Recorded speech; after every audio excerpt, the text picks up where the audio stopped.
ভাই চোখের সামনে এটা কি দেখছি? এখন দেখি রেস্টুরেন্টে খেতে যাওয়াও দুষ্কার। খেতে গেলে সাথে হয়তো হেলমেট, তা না হয়তো পুলিশ সেনাবাহিনী সাথে নিয়ে যেতে হবে, তা না হলে কখন না কখন আবার এরকম গণপিটুনির শিকার হতে হয়। রিসেন্টলি স্টার কাবাব রেস্টুরেন্টে দেখা গেছে ঠিক এরকমই একটা ঘটনা। ক্রেতার উপর ক্ষিপ্ত সেই রেস্টুরেন্টের প্রত্যেক স্টপ, তাদেরকে বলতে গেলে রীতিমতো গণপিটুনি দিচ্ছে। কিন্তু কথা হলো, হঠাৎ করে কেন ক্রেতার উপরে সেখানকার স্টাফ এত বেশি ক্ষিপ্ত হলো? তার কারণ কি আপনি কি জানেন? সেখানে মাত্র খেজুর নিয়েই ঘটে গেল এত বড় একটা কাহিনী। ক্রেতার সাথে স্টাফদের মধ্যে খেজুরের দাম নিয়ে একটা তর্ক বিতর্ক সৃষ্টি হয় এবং শেষ পর্যায়ে স্টাফরা খুবই ক্ষিপ্ত হয় সেই সকল ক্রেতার উপর, এবং এক পর্যায়ে প্রত্যেক স্টাফই তেড়ে এসে সেই সকল ক্রেতাদের এভাবে গণপিটানি দিতে থাকে। ভাবা যায় খেতে যেও কোথাও শান্তি নেই।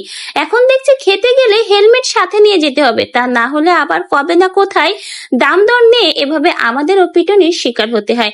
ভাই রমজান মাসের শেষ সময় একদম ইফতারির টাইমে কি বিহেভ করলো এই স্টার কাবাবের স্টাফরা!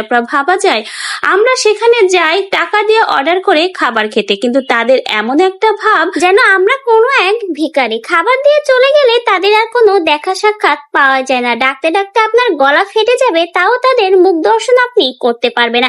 এমনকি তাদের বিহেভ খুবই খারাপ, রুড ব্যবহার করে।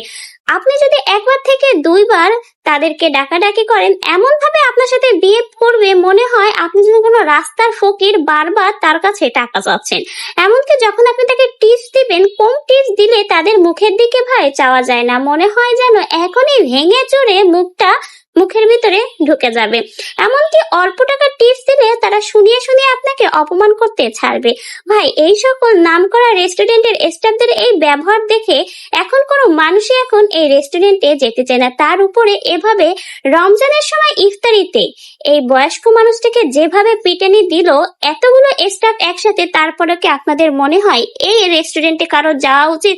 ভাই খাবার আমরা কম বেশি সব জায়গা থেকেই খেয়ে থাকি, হয়তো কম টাকার বা বেশি টাকার, কিন্তু ভাই খাবার খেতে যেয়ে শেষমেশ প্রাণ না দিয়ে দিতে হয়।